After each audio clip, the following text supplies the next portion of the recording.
بسم اللہ الرحمن الرحیم۔ السلام علیکم دوستو، امید کرتا ہوں کہ تمام دوست ٹھیک ٹھاک اور صحت مند ہوں گے۔ دوستو، میں ہوں کیڈٹ زین العابدین اور آپ دیکھ رہے ہیں میرا YouTube channel police exams preparation. دوستو، آج کی ویڈیو میں ہم مجموعہ تعزیرات پاکستان کے دپا 99 پڑھیں گے۔ دپا 99 تعزیرات پاکستان میں ہیں ایسے ابغال جن کے مقابلہ میں حق حفاظت خود اختیاری حاصل نہیں ہے۔ اس دپا میں ایسے ابغال بیان کی گئی ہیں، ایسے صورتیں بیان کی گئی ہیں جس میں کسی شخص کو اپنی حفاظت کی حق حاصل نہیں ہے۔ اس دپا میں 4 ضمن ہے جو کہ ہم آگے پڑھتے ہیں۔ اس کے تحت کسی شخص کو اپنی حفاظت کا حق حاصل نہیں ہے، یعنی اس کے پاس اختیار نہیں ہے کہ وہ ایسے صورتوں میں اپنی حفاظت کرے۔ اس کے ضمن نمبر 1 میں ہے جس فعل سے ہلاکت یا ضرر شدید پہنچنے کا اندیشہ معقول وجہ سے نہ ہو تو کوئی استحقاق حفاظت خود اختیاری حاصل نہیں ہے، اس حال میں کہ اس فعل کا ارتکاب یا اقدام کسی سرکاری ملازم کی جانب سے نیک نیتی کے ساتھ باعتبار اس کے عہدے کے ظہور میں آئے، گو وہ فعل قانون کے رو سے دراصل جائز نہ ہو۔ یہاں پر یہ بات یاد رکھنا ہے کہ اس دفعہ میں پہلے 2 ضمن جو ہے یہ سرکاری کام کو احسن طریقے سے انجام دہی کے لیے سرکاری ملازم کے لیے ہے۔ اس کا مطلب یہ ہے کہ اگر کوئی سرکاری ملازم ہے اور وہ نیک نیتی سے باعتبار اپنے عہدہ کے وہ کوئی سرکاری کام انجام دے رہا ہے، کوئی سرکاری کام کرتا ہے اور اس سے کسی قسم کی ہلاکت یا ضرر شدید پہنچنے کا کوئی خطرہ نہ ہو تو اس کے خلاف کوئی پرائیویٹ شخص اپنی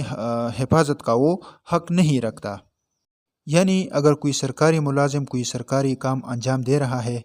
اور اس میں کوئی شخص اس کے ساتھ مزاحمت کر دیتا ہے یا اس کے ساتھ کوئی چھیڑ چھاڑ کر دیتا ہے تو سرکاری ملازم سرکاری کام کو نیک نیتی سے انجام دہی کے لیے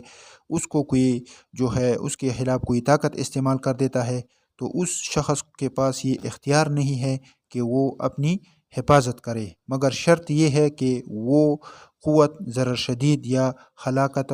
بننے کا باعث نہ ہو۔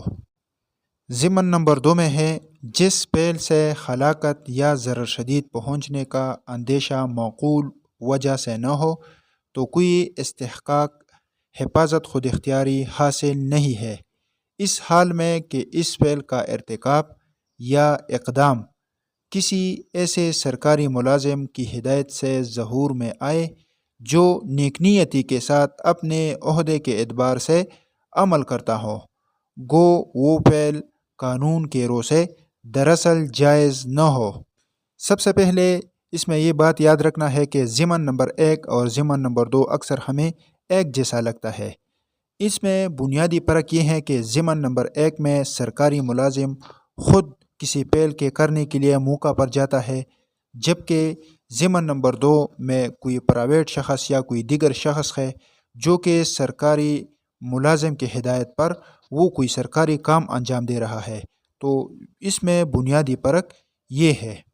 ضمن نمبر 2 کا مطلب یہ ہے کہ اگر کوئی شخص ہے اس کو کسی سرکاری ملازم نے کسی سرکاری کام کے انجام دہی کے لیے بھیجا ہے، کسی ایسے سرکاری ملازم نے بھیجا ہے جس کے پاس اس کام کے کرنے کا اختیار ہو اور وہ شخص وہ سرکاری کام انجام دے رہا ہو جس سے کسی کی ہلاکت یا ضرر شدید پہنچنے کا کوئی خطرہ نہ ہو تو اس کے خلاف بھی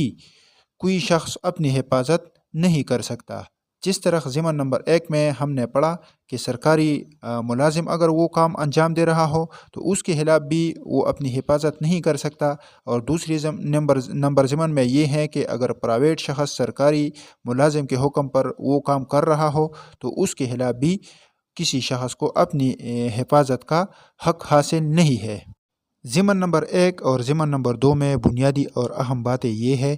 کہ کوئی فعل ایسا ہو جس سے ہلاکت یا ضرر شدید پہنچنے کا خطرہ نہ ہو، اور وہ کام سرکاری ملازم اپنے عہدے کے اعتبار سے نیک نیتی سے ادا کر رہا ہو تو اس کے خلاف وہ حق حفاظت خود اختیاری حاصل نہیں ہے۔ یا کوئی ضمن نمبر 2 میں ہے کہ کوئی پرائیویٹ شخص وہ سرکاری ملازم کی ہدایت پر وہ کام انجام دے رہا ہو تو اس کے خلاف بھی حق حفاظت خود اختیاری حاصل نہیں ہے۔ ضمن نمبر 3 میں ہے ایسی حالاتوں میں بھی کوئی استحقاق حفاظت خود اختیاری نہیں ہے جس میں سرکاری حکام سے مدد لینے کی مہلت حاصل ہے۔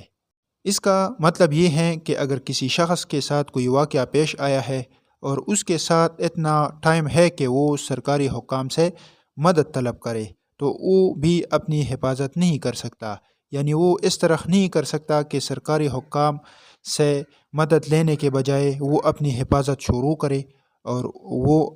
اس کے خلاف وہ قوت کا استعمال کرے، یعنی اس کے لیے پھر ضروری ہے کہ وہ سرکاری حکام سے مدد طلب کرے۔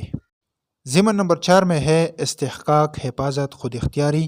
کسی حالات میں اس سے زیادہ نقصان پہنچانے تک وسیع نہیں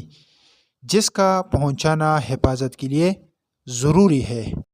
اس کا مطلب یہ ہے کہ اگر کسی شخص پر کوئی حملہ کر دیتا ہے یا اس کو کسی قسم کی نقصان پہنچانے کا وہ کوشش کر رہا ہے اور اس شخص نے اس کے حملے سے اس کے نقصان سے اپنے آپ کو بچا لیا تو اس کو پھر اپنی حفاظت کی مزید اختیار حاصل نہیں ہے کہ وہ اپنی حفاظت کرے، یعنی وہ جوابی طور پر اس پر کوئی حملہ کرے اور اس کو بھی زخمی کرے یا اسے کوئی نقصان پہنچائے۔ جب اس نے اپنے آپ کو بچا لیا تو اس کی حفاظت ہو گئی، اس کے پاس اس سے زیادہ اختیار نہیں ہے کہ وہ اس کے ساتھ کوئی جوابی عمل کرے۔ دوستو یہ آج کی ویڈیو تھی جس میں ہم نے دفعہ 99 تعزیرات پاکستان کو تفصیل سے پڑھا۔ انشاءاللہ اگلی ویڈیو میں آپ کے ساتھ ایک دفعہ پھر ملاقات ہوگی، تب تک کے لیے مجھے اجازت دیجیے۔ خدا حافظ۔